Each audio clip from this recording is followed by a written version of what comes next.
Estamos ao vivo na página do Facebook do Verdade e Luz. Boa tarde, o nosso café da tarde.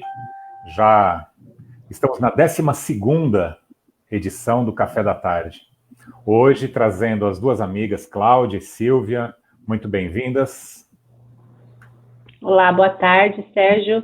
Obrigada pelo convite. Boa tarde, Silvia. Boa tarde a todos que estão conosco nesta tarde. É um prazer e uma honra muito grande estar aqui nesta tarde, viu? Muito obrigada. Boa tarde, pessoal. Realmente é um convite, né, diferente. Agora que a gente está fazendo várias coisas pela internet, é sempre uma oportunidade de aprendizado e uma experiência bastante gratificante. Obrigada por vocês estarem assistindo e nos prestigiando também. Muito bom. A Cláudia, mais tecnológica entre nós aqui, falou para a gente deixar daquele jeito, que quem fala vai para frente, mas eu tenho que ficar mexendo nisso, não dou conta, viu, Cláudia? Tá tranquilo, essa. Uma só boa para fazer tarde um teste mesmo. É isso aí. Sérgio, Geraldo, Laura, Marcelo Seron, Nayara, o Edmundo, tudo bom, Edmundo? Marquinho, Neidinha, Marquinho, sempre conosco, né, Cláudia? Marquinho é parceiro. Parceirão. Marquito. Oi, Marquito. Muito bem. Hoje nós vamos falar sobre amai-vos e instruí-vos, né? Aquela lição que o Espírito de Verdade nos trouxe no Evangelho segundo o Espiritismo. Nós vamos fazer várias abordagens. Mas antes disso, vamos iniciar com uma prece, Cláudia? Vamos. Então, eu convido a todos para elevarmos o nosso pensamento e aqui todos nós, unidos virtualmente, que possamos buscar a figura amorosa do Mestre Jesus e agradecer por esse evangelho maravilhoso, esse evangelho que nos alimenta, nos fortalece, nos consola. A nossa gratidão, Mestre, por nos permitir conhecer o seu evangelho. Gratidão também à espiritualidade amiga que nos ampara, nos guia, nos inspira em todos os momentos da nossa existência.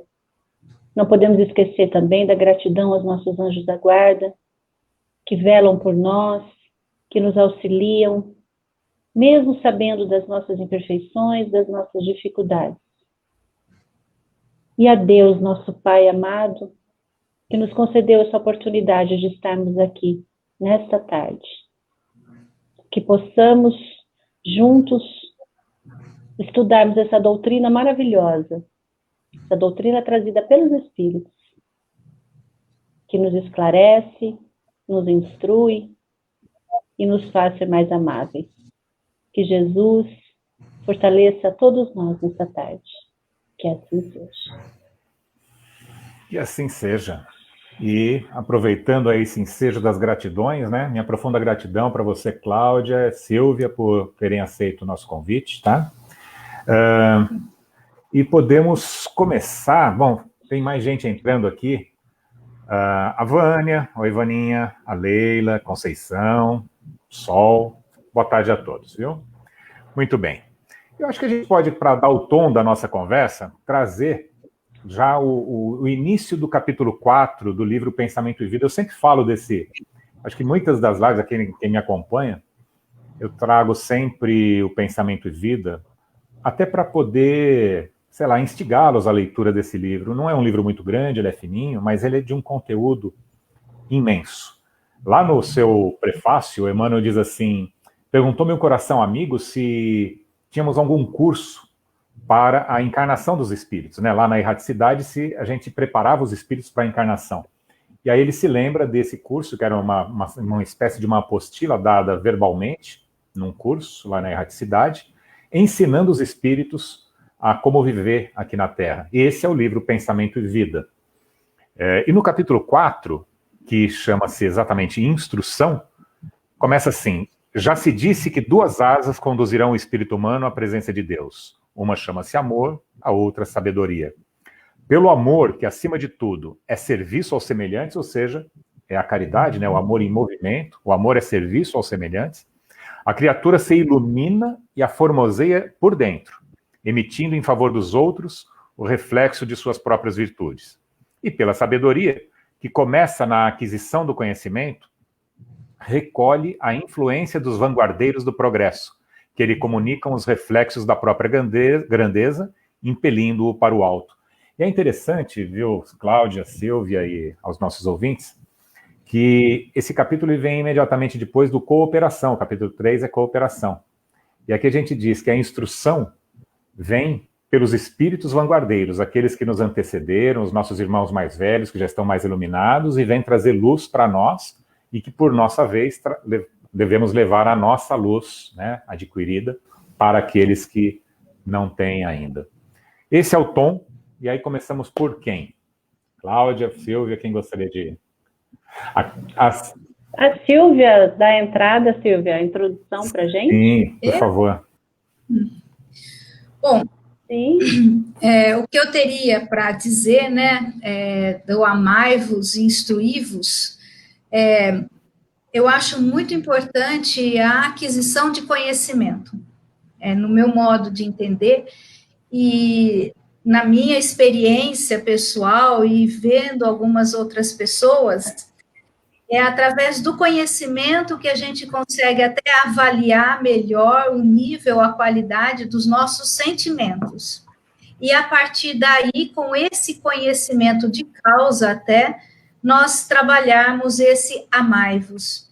Então, eu acho muito interessante que, quando a espiritualidade traz, né, no Evangelho segundo o Espiritismo, e Allan Kardec transcreve o amai-vos e instruí-vos, é como se, para a posteridade, a espiritualidade estivesse falando, o amai-vos de Jesus é muito importante, mas agora chegou a hora de a gente ampliar esses conhecimentos. Então, eu acho, no meu modo de entender, né, foi um complemento sensacional. E eu não vejo como essas duas coisas conseguem andar separadamente. E aí veio Emmanuel, né, trazendo essa concepção das duas casas, né, do sentimento e da razão. Aí cada pessoa interpreta de uma forma, ou fala de uma forma, mas é a sabedoria, o conhecimento e o sentimento. É isso daí. É interessante a gente refletir sobre essa frase, né? Amai-vos e instruí-vos, no sentido de entender por que ela é constantemente repetida no meio espírita. E para isso a gente tem que falar aqui do amor, dessa instrução, relacionando esses dois termos, como a Silvia bem colocou. Então, e a gente percebe que, muitas vezes, quando a gente vai na casa espírita, a gente ouve frequentemente essa frase, amai-vos e instruí-vos. Mas muitas pessoas não sabem quem disse, onde ela está situada, qual é o alcance que atinge essa frase. Então, para quem ainda não sabe, essa frase ela se encontra lá no capítulo 6, no Evangelho segundo o Espiritismo, que tem o título O Consolador. E mais especificamente nas Instruções dos Espíritos, que tem subtítulo Advento do Espírito de Verdade. E nessa mensagem, o Espírito de Verdade ele tem a incumbência, diz lá no Evangelho, de dissipar as trevas da ignorância, ou seja, trazer conhecimento. Afirmando aí que o Espiritismo vem nos lembrar, quer dizer, já veio há tempos atrás, outrora, né, e que acima de tudo, acima de todas as nossas dificuldades humanas, ele reina a verdade imutável, sendo Deus bom, grandioso, que faz germinar aí as plantas, tal, que a gente já sabe, né? O sol sobre justos e injustos. E lá no 5º parágrafo desse capítulo, dessa instrução, está lá, espíritas, amai-vos, eis o primeiro ensinamento. Instruí-vos, eis o segundo. E aí ele fala, todas as verdades se encontram no cristianismo. Então a gente entende que os erros que muitas vezes estão enraizados em nós são de origem humana, não de origem divina. E essa instrução é bem clara. Espíritas, amai-vos, ou cristãos, né, amai-vos. Né? Esse é o primeiro mandamento, depois veio o segundo. Mas aí a gente pode se perguntar, né, pessoal, essa instrução não é fácil de ser executada. Como é difícil aprender a amar de verdade. Porque a gente está num corpo de carne pesado, desajeitado, e a gente precisa primeiro aprender a se amar, a sacrificar aí os seus desejos, a ter a rédea do nosso destino e se libertar da ilusão. Então, aí entra essa instrução na nossa vida que o Evangelho nos traz. E aí a gente pode dar sequência aí, o Sérgio, o Edson pode colocar também, senão se deixar eu fico falando. Pode falar. Então, vamos lá. O Amai-vos eis o primeiro ensinamento, né, aquele que ele nos trouxe de uma forma gloriosa, e aí, como a Silvia disse, aí nós estamos já no momento de compreensão. Então, ele veio nos trazer, né, se Moisés veio nos trazer a questão da legislação, das regras mais rígidas para aquele povo que não conseguiria entender de uma outra maneira, Cristo vem e nos ensina que há sim uma outra maneira, é pelo amor que a gente vai crescendo essa família universal, né? E que mais tarde, quando vocês conseguirem, eu mandarei o Consolador, né, prometido, que eles vão te lembrar de coisas e ensinar coisas novas que ainda hoje vocês não poderiam receber. Hoje nós estamos maduros para receber esses ensinamentos, né? Então, Silvia, você é uma das grandes estudiosas do Espiritismo aqui, né, em Rio Claro, palestrante, gosta de estudar, gosta de promover a cultura espírita. O que você nos traz aí sobre essa questão do instruí-vos, hein? Então, o que eu, assim, tenho visto, né, ou aprendido, a minha experiência, e, sobretudo, a gente analisando a história do movimento espírita, a gente tem que lá a USE, né, em 1972, a USE São Paulo, primeiro a USE da capital, né, e depois a USE estadual, mas em 72 a USE da capital começou aquela campanha Comece pelo Começo, o Merri Seba, que ele é um professor universitário e publicitário, ele que criou vários slogans também, de várias campanhas. Comece pelo Começo é justamente estimular a leitura das obras de Kardec. E aí a USE, em 1975, passou essa campanha a nível estadual. Então, a importância, sim, se nós somos espíritas, estudarmos, em primeiro lugar, as obras de Allan Kardec. E Allan Kardec tem essa proposta, né, Livro dos Espíritos, em primeiro lugar, depois ele lançou o Livro dos Médiuns. Então, muitas vezes a gente fica envolvido com outras obras, nada contra, mas se a gente não conhece exatamente a proposta espírita, a gente não consegue avaliar o mérito, o conteúdo dessas outras obras, se elas são ou não condizentes com a proposta de Allan Kardec.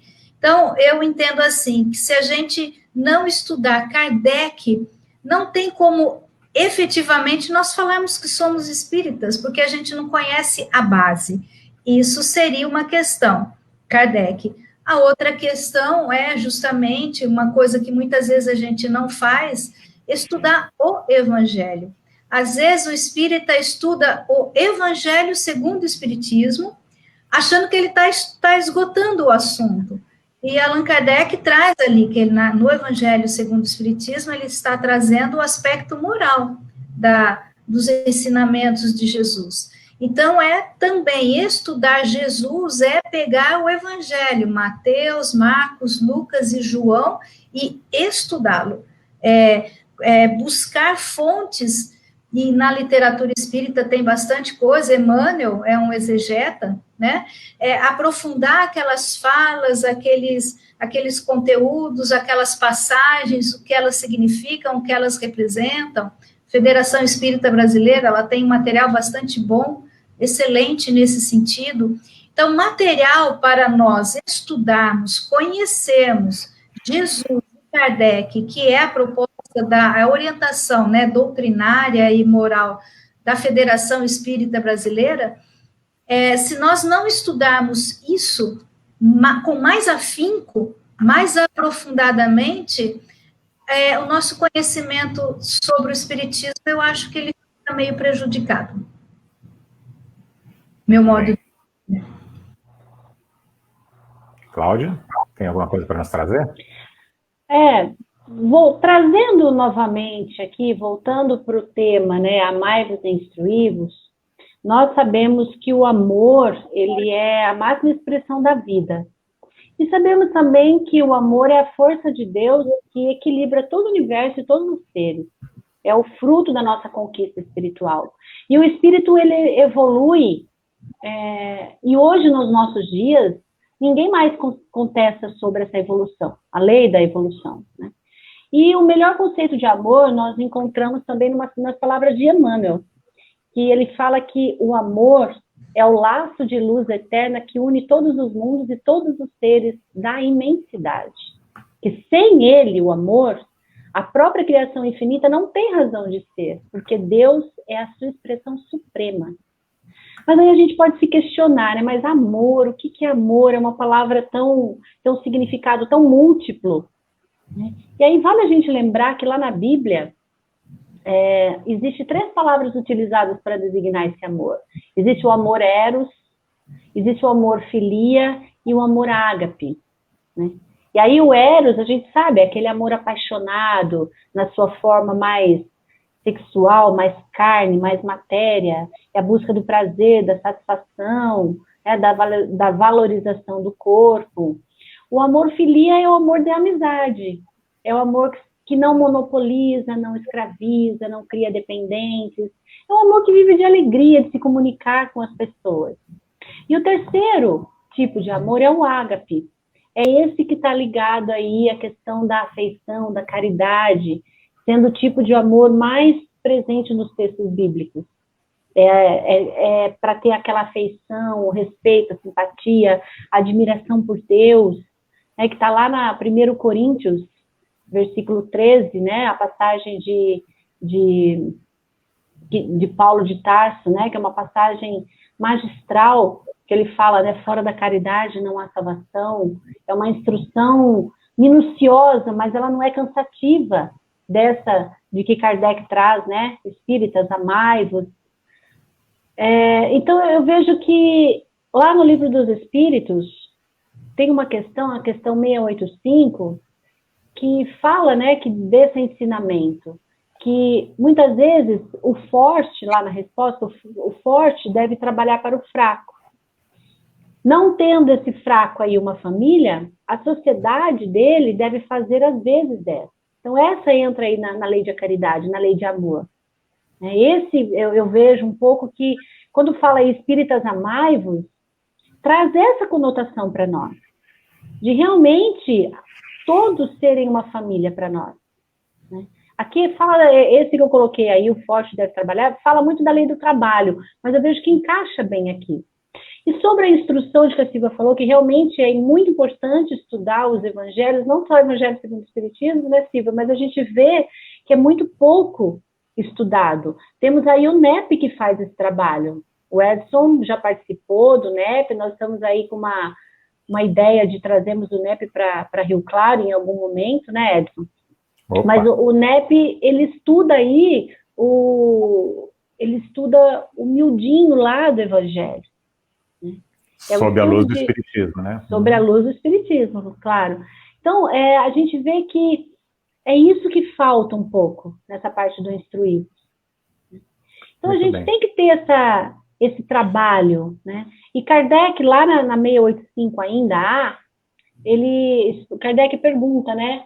Mas falando sobre o trabalho, daquele que não pode mais trabalhar, para que ele vive, o que ele pode fazer na vida, e os espíritos respondem, né, que é a educação. Ele pode trabalhar com a educação, não a educação intelectual, mas a educação moral, né, trazendo aí uma educação moral pelos livros, né, e a conquista também da arte, de formar caracteres, de embutir nos hábitos das pessoas mais educação, mudança de hábito na parte da literatura. E como o Edson bem colocou lá no livro Pensamento e Vida, tem nessa lição da instrução, ele fala ali que a sabedoria começa adquirindo conhecimento. recolhendo aí as influências dos vanguardeiros do progresso que se comunicam através do reflexo da própria grandeza. E ele fala que através do amor, valorizamos-nos para a vida, e através da sabedoria, somos pela vida valorizados. Então são as duas asas, né? Que são as duas asas que têm que caminhar juntas.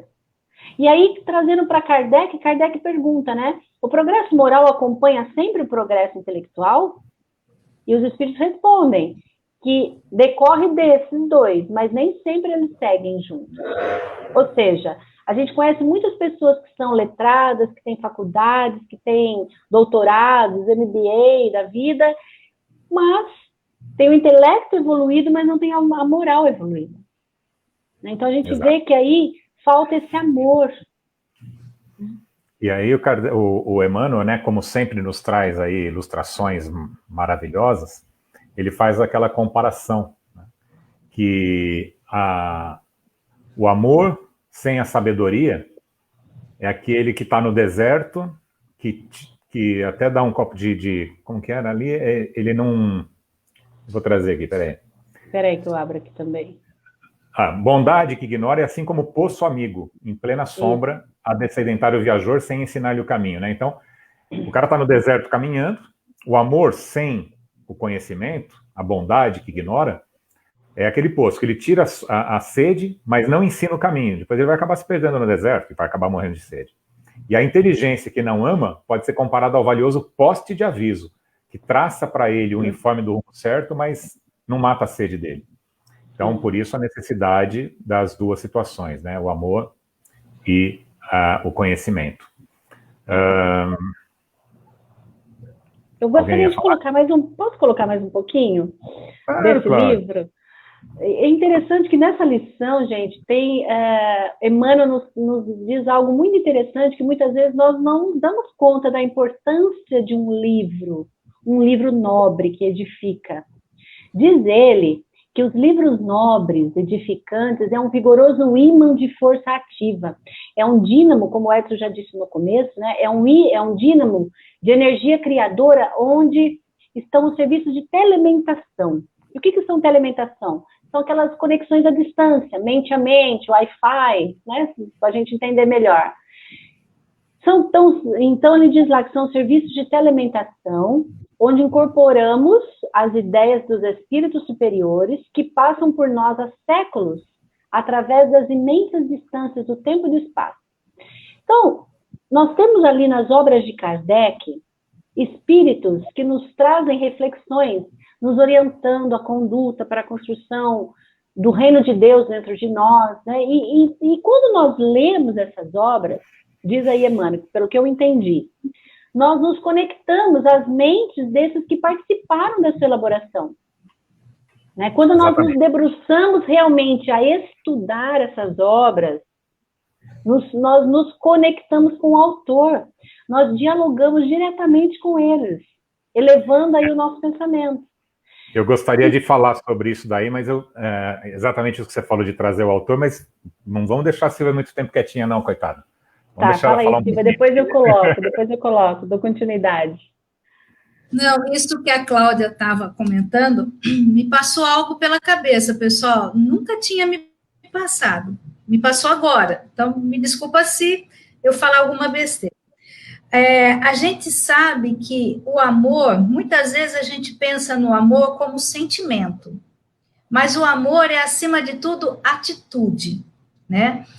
E o próprio Kardec, quando traz, entre os espíritas imperfeitos e os espíritas cristãos, ele traz que o espírita verdadeiro é aquele que procura administrar suas más inclinações, né? Então, isso é a atitude. Então, o que a gente tem é que amor é atitude, sempre, porque você não tem como manifestar, falar que ama uma pessoa se você não faz nada. É muito fácil falar que ama e não mostrar isso em atitudes. Mas a Cláudia estava falando, isso é um conceito que a gente sabe, normal. Amor é atitude. Então, o espírita, ele tem que ser uma pessoa de atitude. Então, quando diz espírita, amai-vos e instruí-vos, então, o amor é a atitude atitude do sentimento. A instrução é a atitude da razão, do pensamento, porque você só vai se instruir buscando essa informação. Então, eu não sei se eu estou falando, foi uma coisa que me passou agora pela cabeça. Tudo é atitude, tanto no sentimento quanto na busca desse conhecimento. E realmente, muitas vezes, por exemplo, a gente sabe, eu falo, esses dias mesmo, eu falei assim, meu Deus, eu leio, gosto de ler, curto ler, eu amo ler. Eu falei, por que isso não entra tão fácil na minha cabeça, de modo a mudar minha atitude, sabe, mais rapidamente? Pelo tanto que eu, às vezes, leio, eu já queria ser melhor. Mas existe, como eu não sei quem foi, se foi Emmanuel que falou, não sei quem foi que disse agora, que a distância entre o cérebro e o coração é maior do que a Terra e a Lua. E realmente até a gente incorporar todos esses conceitos, administrar os nossos conflitos, os nossos pensamentos, os nossos hábitos, os nossos condicionamentos, isso é um processo. E é um processo que exige atitude.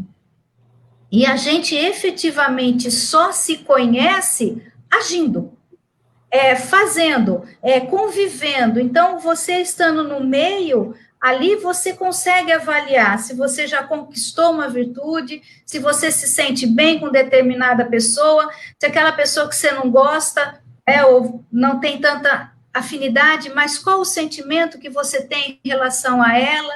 Então, não tem como nós também só ficarmos nos instruindo, estudando, sendo sábios em termos de conhecimento, mas não aplicando.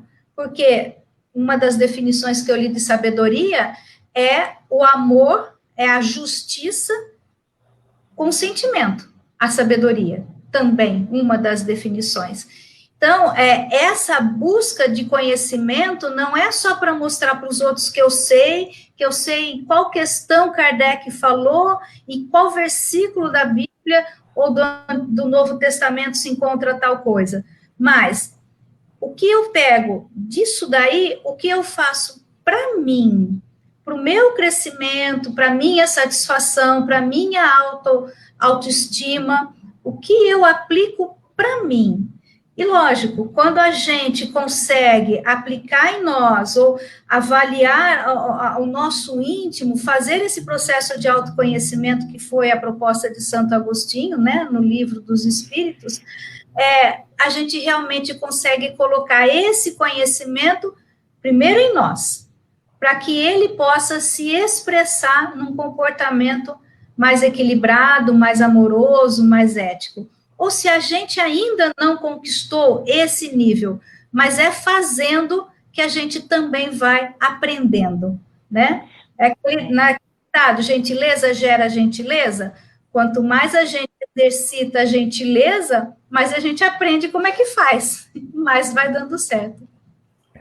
Dando continuidade nesse pensamento da Silvia, lá no livro do Leon Denis, no Problema do Ser, do Destino e da Dor, quando ele fala da disciplina do pensamento, ele diz assim, que é muito interessante isso, ele fala assim, em geral, lê-se muito, lê-se depressa, mas reflete muito pouco.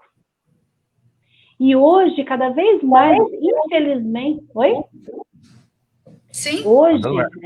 Hoje, cada vez mais, infelizmente, lê-se menos. Quem dirá refletir? Nem lê-se muito mais está acontecendo hoje em dia, né? É preciso voltar a ler mais, para então a gente conseguir chegar a refletir, para ter um entendimento, para daí sim acontecer essa mudança dentro de nós. Então, Leon Denis, ele fala aí do equilíbrio.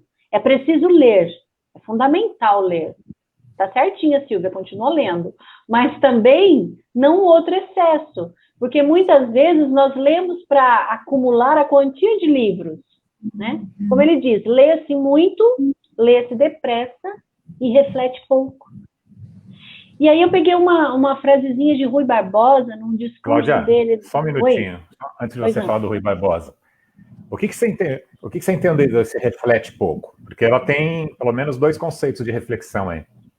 Sim, ou reflete pouco no sentido de você ler aquilo que você está lendo, vamos supor, o Livro dos Espíritos ou Kardec, a gente lê, mas a gente não para naquele parágrafo que você leu, refletir no sentido de trazer aquilo para dentro de mim. O que isso significa na minha vida? Como que eu posso interiorizar esse texto que eu estou lendo? Então, porque a gente estava até conversando, Edson, esse dia que você falou, eu li o Livro dos Espíritos. Você falou, não, eu li, mas agora eu estou estudando o Livro dos Espíritos. Isso. É diferente uma leitura de uma reflexão. E olha que interessante aí, né? Vamos fazer um joguinho de palavras, mas que é muito importante. Na questão do aprender e o apreender, né? A gente aprende muita coisa, mas não apreende aquelas coisas. Então, é porque passou sem refletir. E eu perguntei para você qual era o conceito do refletir aí, e eu tenho a impressão que ele realmente deu essa situação de você não refletir naquilo que você está estudando. Então, se você não reflete adequadamente, você não apreende aquele conceito adequadamente. Mas existe uma outra situação que é tão importante quanto, de você refletir este conhecimento. O conhecimento também é luz, e a luz ela vai ser refletida. Sim. E aí, olha que legal, porque hoje ainda, e foi só coincidência, tá? Eu não ia nem trazer isso para nós, mas a gente faz aquelas postagens diárias na página do Verdade e Luz, com alguma cena bonita e uma palavra bacana que normalmente tem com a cena. Eu trouxe, para variar, uma frase de Emmanuel que diz assim: os amigos ilustres da humanidade, aliás, ele fala, os filósofos e os amigos ilustres da humanidade falaram às criaturas, revelando em si uma luz refratada, ou seja, uma luz refletida, como a do satélite, né, como a lua que ilumina as noites terrenas. A vinda do Cristo, porém, é diversa. Em sua presença divina, temos a fonte da verdade positiva, o sol que resplandece. Então, o conhecimento também é uma luz que edifica. E nós, né, como não somos Cristos, nós somos como a lua, que ela vai refletir a luz do sol. Então, a gente vai buscar esses conhecimentos com os entes superiores, com aqueles que nos precederam nos conhecimentos, vêm nos trazer toda essa luz, e depois temos que refleti-la, né? De novo, aquele trabalho da cooperação. E isso amálgama, vai sintetizar esse conceito do amar e se instruir ao mesmo tempo. A hora que você aprende as lições e passa essas lições para frente, você, de fato, apreendeu, mas não prendeu para você. Você não colocou a luz debaixo do alqueire, você refletiu a luz para aqueles que ainda não tinham. É o significado do instruir-vos, ou seja, trazer a instrução para dentro de você. E instruir é levar esse conhecimento para outro, né? Tem sentido também. E tem aquela questão, né? É o exemplo, né? O melhor ensinamento que a gente dá é o exemplo, né? E o exemplo é você colocar isso em o seu conteúdo intelectual em ação. E aí você só consegue colocar esse conteúdo intelectual em ação quando você aprende, quando você apreende, quando você faz essa reflexão. Bom, eu preciso, nessa situação, eu costumo agir assim, mas eu aprendi que assim não é o melhor. Eu não estou fazendo o melhor nem para mim, nem para o outro, então eu vou mudar, eu vou tentar mudar. Na primeira vez eu não consigo, na segunda eu tento, na terceira eu tento, na 10ª eu continuo tentando, mas eu tenho a consciência de que eu preciso fazer diferente. Então, é esse exercício constante de mudança, de aprimoramento, que eu entendo que seja uma coisa paulatina, diária, mas que a gente precisa sempre estar muito atento. Parâmetro, padrão, nós já temos, que é Jesus, segundo o Livro dos Espíritos. E a gente sabe que Jesus, ele trouxe a moral divina, ele trouxe a lei divina, que aí Allan Kardec explicou como sendo uma lei natural, didaticamente dividiu em 10 leis no Livro dos Espíritos. Quer dizer, então Kardec, ele como que esmiuçou, né, para a gente, né, bem didaticamente, como se fosse assim para criança, ó, assim você tem que fazer assim, aqui você tem que fazer assim, aqui você tem que fazer assim. Então, ele trocou em miúdos para a gente. Então, essa parte das leis naturais que Allan Kardec nos traz, e é a parte que ele fala que Jesus é nosso guia e modelo, é justamente a parte que, de repente, a gente precisa mais ler em Allan Kardec para nós traçarmos um comportamento ou constantemente ficarmos refletindo como está sendo o nosso comportamento. Adequado, não. E aí, aparando as arestas, exercitando, né? É bastante interessante esse amai-vos e instruí-vos. Uhum. Olha, o Anselmo escreveu uma coisa aqui, eu vi. Uma pequena reflexão. Refratar é até mais forte do que refletir, porque significa que passou através de nós antes de continuar o seu caminho. Então, nós, aquilo que absorvemos, aí a gente coloca um pouco de nós. E, é o exemplo, né? Isso, muito bom. E aí o Humberto, ele também nos traz aqui, para o bolo ser diferente, obrigatoriamente é necessário mudar a receita. É isso aí. Agora, você estava falando da pedagogia, né, desse nobre espírito Kardec, e aí me fez trazer algumas reflexões para aqui, para a gente, algo de histórico e da pedagogia de Cristo, na verdade, né? Porque Kardec e todos esses outros, eles estão, na verdade, refletindo a pedagogia do Cristo. Então, quem foi Kardec? Né? Na última encarnação antes de ser Kardec, John Hus. Ele já era um linguista, ele já trabalhava consequentemente com as informações, ele era um pedagogo e ele era um reformador da igreja. Né? John Hus foi antecessor de Lutero, 100 anos antes, foi para a fogueira, aquela coisa toda, pavimentando o caminho para o espiritismo. Depois disso, nós encontramos o Lavater, que era um bispo, né, um pastor protestante, que ele era um mentor, digamos assim, do Pestalozzi, um outro grande educador. Então, Lavater vem 80 anos antes do Espiritismo, traz todos os conceitos do Espiritismo, e ele fala de perispírito de uma forma maravilhosa naquelas cartas de Lavater, que está lá também no livro do Leon Denis, que também estão na Revista Espírita. E quem é esse espírito? Bom, mas vamos falar na sequência, né? Então vem John Hus, que é Kardec, vem Lavater. Curiosa. Quem foi Lavater? Curiosa. Você não sabe quem foi Lavater? Eu te conto já. O Lavater... Então, Lavater ele era um pastor protestante. Não. O antes você falando. Não, o antes não, vamos falar depois. Antes ele... Bom, vou te dar uma dica. Antes ele foi o escravo Rufus. Antes ele foi o escravo Rufus de Ave Cristo. Aí ele vem Lavater. Ele assessora o Pestalozzi, que já tinha como conceito a educação integral. Ele não era aquela educação para passar no vestibular, não, era educação de espírito, uma educação contínua, uma educação que junto da natureza, trazendo o amor para a comunidade. Eu fiquei sabendo recentemente que Pestalozzi, ele atendeu, se eu não me engano, dezenas e dezenas de órfãos da guerra. Ó, que eu acabei de ler, ó. Então, Pestalozzi. Nesse livro consta que ele atendeu os órfãos, várias crianças órfãos da guerra?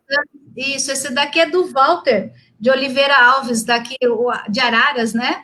É um romance pedagógico. É a história de Pestalozzi contando quando ele estava em Stans, primeiro numa outra cidade, depois em Stans, que ele pegava as crianças que ficavam de guerra, né, resto de guerra, não sei se é assim o nome, tinha guerra lá de Napoleão, muita criança abandonada, ele pegava... E ele criou uma grande família, ele ensinava mais do que, tanto quanto matemática e ciência, ele ensinava o amor fraternal para essas crianças. Então, ele era um grande professor.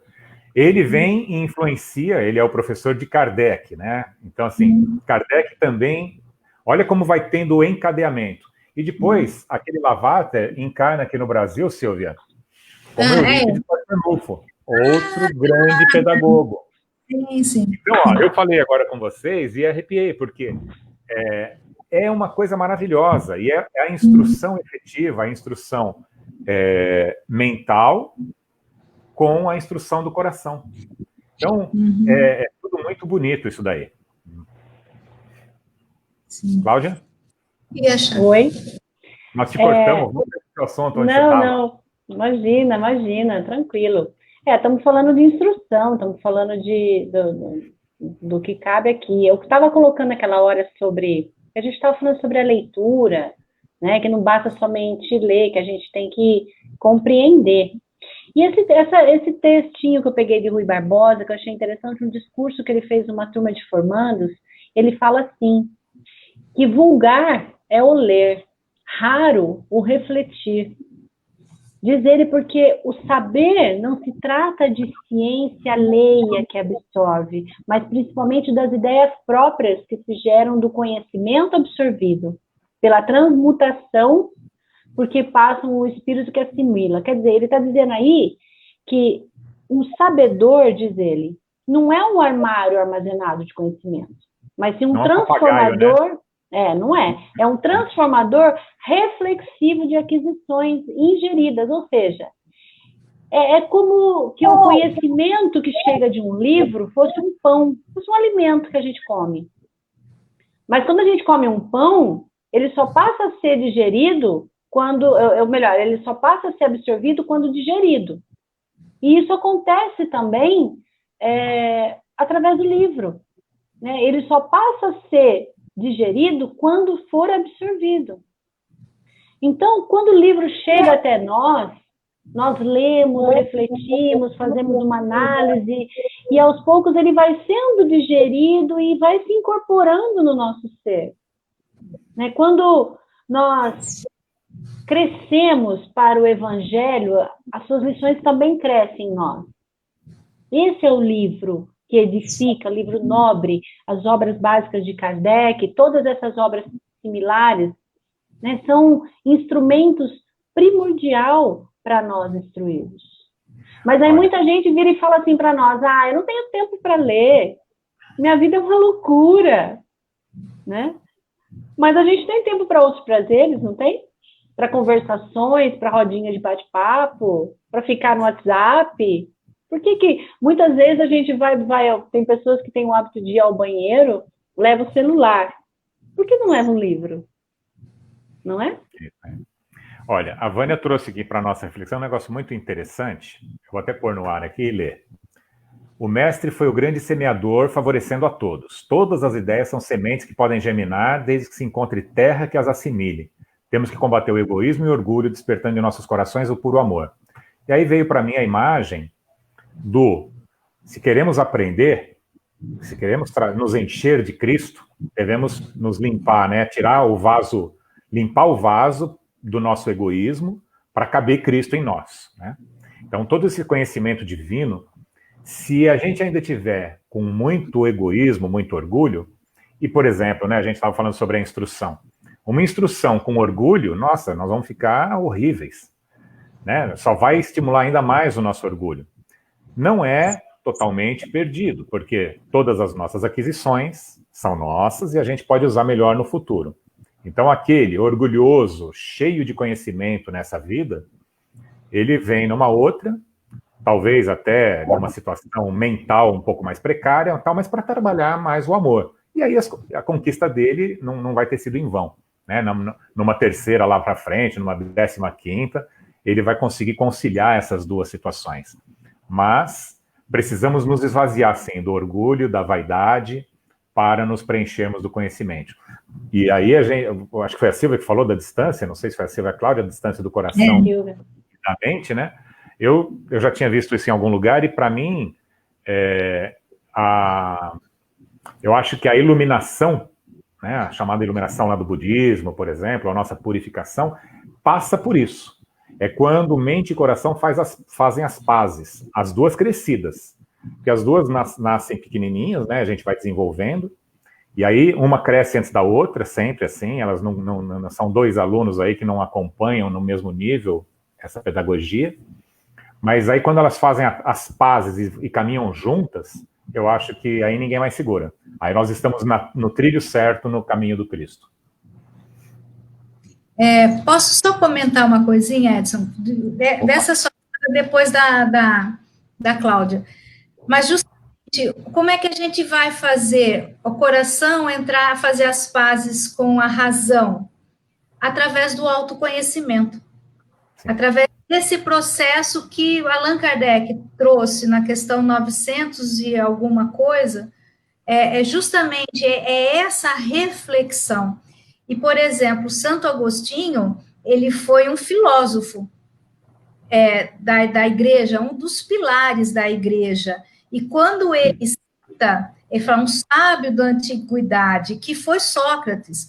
Sócrates foi um dos primeiros filósofos a trazer essa reflexão, a fazer os seus, através da maiêutica, os seus ouvintes, os seus discípulos, os seus alunos, a essa reflexão, a esse questionamento, aquilo que você considera como sendo verdade é isso mesmo, aquilo que você considera como sendo correto é isso mesmo, e sempre pela vertente da moral, do conhecimento. Tanto que Allan Kardec considera Sócrates e Platão, que foi discípulo dele, aluno, discípulo dele, como os precursores do cristianismo e do próprio espiritismo. Então, no meu modo de entender, essa amizade entre os dois é através do autoconhecimento. E muitas vezes esse autoconhecimento não existem outros conhecimentos que nos ajudam também nisso. No nosso mundo, por exemplo, é a ciência psicológica, a psicologia, que é a ciência do comportamento.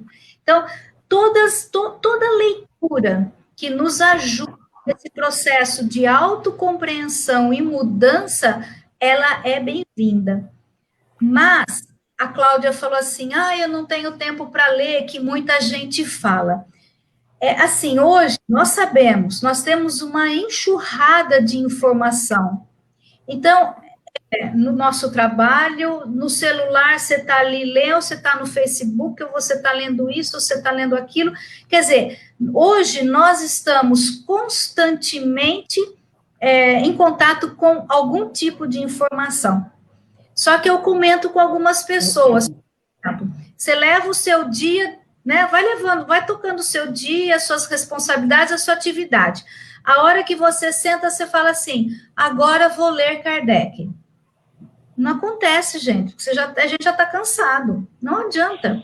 Então, para Kardec, o espiritismo era uma ciência, e por ser uma ciência, o espiritismo, em primeiro lugar, e qualquer outra coisa que você queira realmente aprender e apreender, como você disse, tem que ter um método.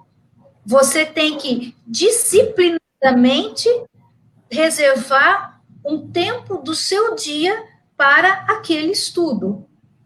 Eu, por exemplo, não consigo reservar isso para a noite, porque eu começo a ler, depois de 10 minutos eu já dormi. Eu já estou piscando duro e não entendi nada do que eu leio. E aí tem muita gente que fala assim, nossa, eu leio, eu relaxo. Eu pego um livro, eu relaxo, eu já sinto sono. Não, é que a mente já está cansada e ela não processa. Então, a minha sugestão, que eu aprendi com alguns espíritas, e até com um livro não espírita, é realmente, pessoal, acordar um pouquinho mais cedo e reservar um tempo da sua manhã para leitura. Meia hora, pelo menos. Você não é uma obrigação que você cumpre perante o espiritismo, quem quer que seja. É algo que você está fazendo para você. Vamos pensar assim, é qualidade de vida. Qualidade de vida aqui. O aprendizado, não para você mostrar para os outros que você sabe, é um aprendizado para você. Eu falo, eu adoro ler, para mim, ficaria lendo o dia inteiro, eu adoro ler. Porém, eu gosto de ler, mas por que eu gosto de ler? Porque eu preciso ler. Porque se eu não ler, se eu não aprender, é o que eu falo, eu não consigo dar conta de mim mesma.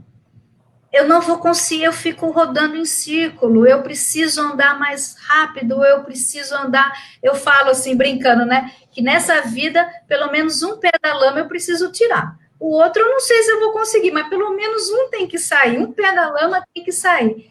Então eu leio por necessidade, para mim. Então, Silvia, assim, nós nos alimentamos, né? Nós nos divertimos, mas nós estamos alimentando o espírito, né?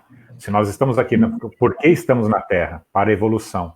E se a gente não aprende, como que a gente evolui, né? E aí essa evolução em duas pernas, duas asas novamente. A instrução e o amor. Então, uma boa parte do nosso dia deveria ser dedicada. Uma boa parte, não é aquela meia horinha na manhã, não. É muito mais do que isso, né? Vamos começar com isso. Para aqueles que ainda não estão na academia, se você falar que tem que ficar 3, 4 horas malhando, não dá certo. Mas vamos falar o seguinte: um bom tempo para o alimento do espírito, o alimento intelectual do espírito, e um bom tempo, que pode ser no seu dia a dia, até no seu trabalho, né? Você alimentar a alma, alimentar o coração na boa prática daquilo que foi tudo aprendido. Então, no amor em movimento, que é a caridade. Só que aí eu queria que a Cláudia comentasse conosco o seguinte: nós já estamos chegando aqui no fim, viu? Nós temos 10 minutinhos só. Então vamos passar rápido. Passa muito rápido. Nosso café sempre foi assim. Então, assim, olha, nós temos que, como a Silvia, logo na introdução, disse, começar pelo começo, é a obra básica, o Pentateuco Espírita, os 5 livros, né? E o que mais que a gente acrescentaria aí, Cláudia? E o que a gente, não o índex, né, de tirar os livros, proibir, né, o Espiritismo deixa tudo muito à vontade, mas é que a gente tem que começar, a gente corre o risco de achar que está se instruindo com alguns romancezinhos, água com açúcar aí, etc., e a gente pode estar só perdendo tempo. Então, o que você recomendaria para que as pessoas fizessem, Cláudia? Olha, quem sou eu para recomendar, né? Eu me pego aí nas obras.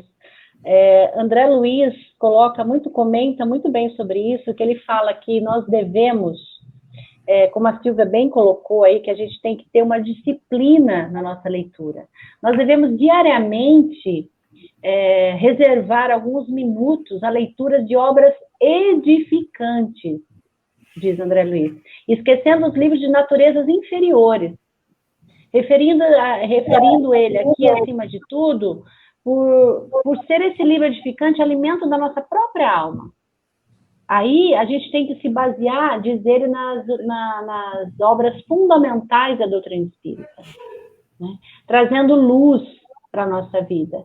Digerir primeiro essas obras fundamentais do espiritismo, para depois, em seguida, nesses outros segmentos de livros, né? Em particular, aí, principalmente, livros voltados para a mediunidade, diz André Luiz aqui também, porque muitas pessoas não se disciplinam na leitura, lê qualquer coisa, até mesmo o livro dos médiuns de Allan Kardec, e se acha conhecedor, né? Se acha que já conhece a doutrina espírita, e aí já acontece muito de encontrar pessoas no caminho da sua vida, da sua trajetória, falar, como por exemplo, minha filha está perturbada, não dorme direito de noite, né, está escutando vozes. O que um leigo que não entende a doutrina, que não estuda a doutrina, vai falar para essa mãe? Falar, sua filha tem mediunidade. Leva ela na casa espírita para participar de um trabalho mediúnico. Por falta de conhecimento, por falta de esclarecimento. Então, acho que penso que o importante para todos nós que já estamos na doutrina, aqueles que estão iniciando, se apega às obras básicas, participe de grupo de estudo na casa espírita. Agora, com essa pandemia, nós temos aí diversas casas, até mesmo o Verdade e Luz, ele tem aí um estudo maravilhoso de segunda-feira. Segunda, né? Terça, perdão. Terça-feira nós temos um estudo do Livro dos Espíritos, toda terça, das 8 às 9h30. Ela é numa plataforma virtual e ela é muito instrutiva. A gente está com uma família lá estudando junto e é muito gostoso. E outras entidades também têm os vários cursos, nós temos as lives, né? Tanto aqui nessa que nós estamos fazendo, por exemplo. Então, mas é isso daí. Então, você recomendou as obras básicas, a Silvia complementaria com alguma coisa, Silvia? Isso. Eu assim, para conhecer o Espiritismo, tá? Seriam as obras básicas, e eu recomendaria a série André Luiz, que eu acho fantástica, aí já te dá uma outra noção, e muito embora seja assim, escreva um pouco difícil, mas a série psicológica da Joana de Ângeles, de Pereira Franco, eu falo assim, que eu, né, quem me conhece sabe que eu cresci no Espiritismo, eu lia, estudava, mas para mim estava faltando alguma coisa, eu não estava me encontrando com tudo aquilo que eu lia. Quando eu li Renovando Atitudes, do Hamed, o Espírito Hamed, aquilo ali me sinalizou um caminho, e eu fui na palestra dele, aí no Verdade e Luz, quando o Francisco do Espírito Santo Neto veio, eu fui aí. E aí eu peguei a série psicológica da Joana de Ângeles, aí eu me encontrei. Aquilo foi porque eu consegui conciliar, Silvia, o espiritismo com o comportamental. Então, é como se eu tivesse ali a receita de bolo. Olha, é assim que você tem que fazer. E a gente sabe que tem muitos psicólogos, terapeutas, que são espíritas também, e que eles estão fazendo um trabalho maravilhoso de conciliar essas duas coisas, o espiritismo com o comportamental. Então, para, às vezes, a superação ou entendimento de muitos dos nossos conflitos, dores e questões íntimas, que cada uma tem as suas, eu recomendaria também, Divaldo Pereira Franco, a série psicológica da Joana de Ângeles, muito embora a gente tenha que ler, reler, para realmente apreender.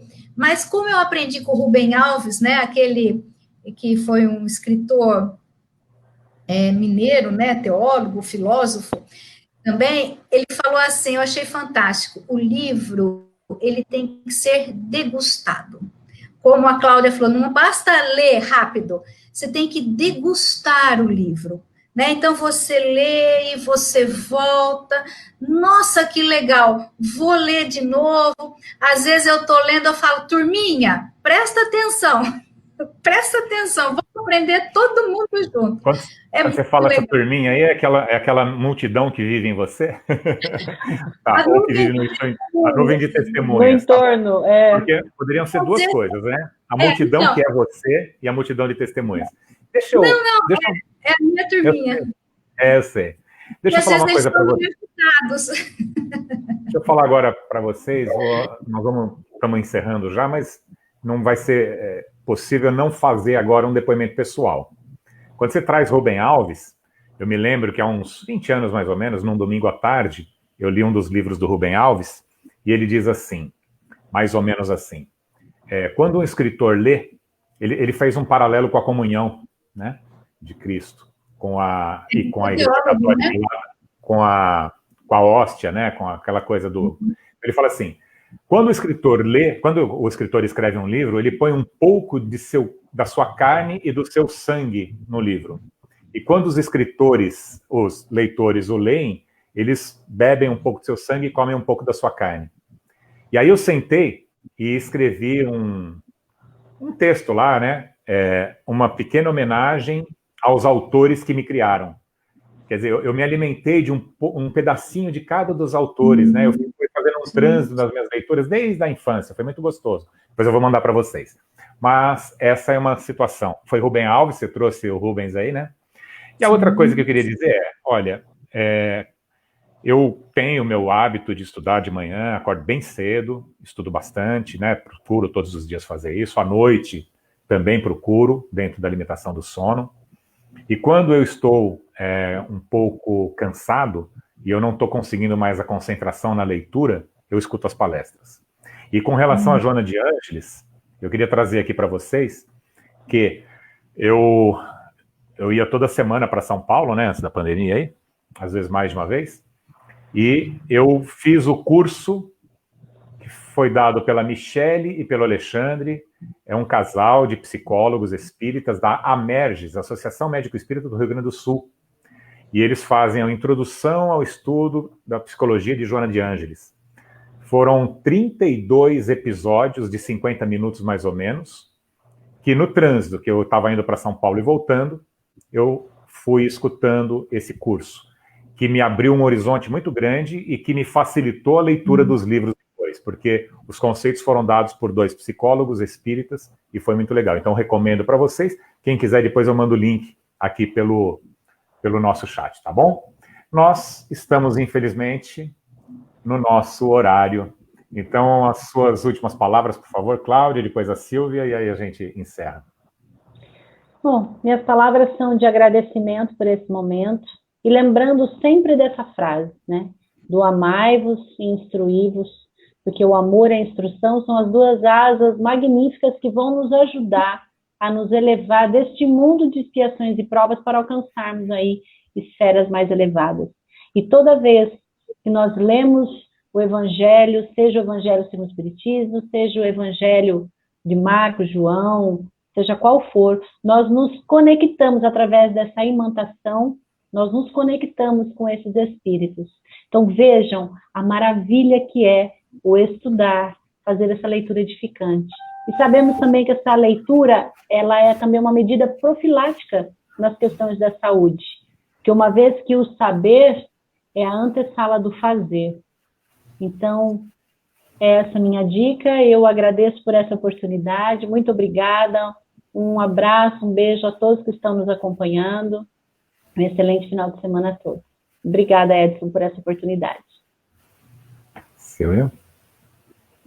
Eu só queria agradecer a oportunidade, esse bate-papo foi muito legal, muito instrutivo, e parabenizar, né, na pessoa do Edson, né, essa iniciativa que ele teve desse café e dos estudos, o seu canal, gosto muito dele, como eu comentei, nem sempre, às vezes, eu consigo, mas tudo que a gente faça para divulgar o Espiritismo, para refletir essa luz, para trazer tanta coisa a gente aprende, né? Realmente compartilhar.